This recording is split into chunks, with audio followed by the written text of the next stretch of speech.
Vivo en un mundo llamado Tierra, creado desde el fuego, cubierto de agua y renovado por el aire.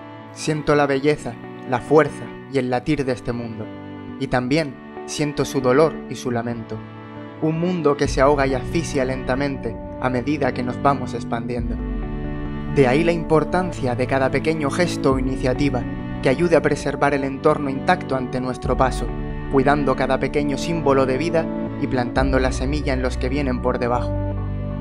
En la naturaleza no hay basura, todo se recicla. Tomemos ejemplo e imitemos el comportamiento, seamos unos ecomanitas y actuemos con conocimiento.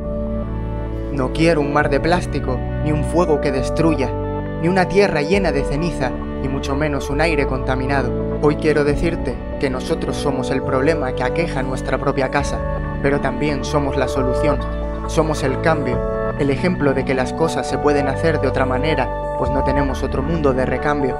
Vivo en un mundo de tierra, agua, aire y fuego, no de plástico. Vivo en un mundo real y quiero que siga siéndolo. Así que reduce, reutiliza y recicla, pero sobre todo, crea, rompe, reconstruye, imagina, siente, innova, arregla, cuida, comparte, renueva, aprende. Hazlo tú mismo, porque en ti comienza el cambio.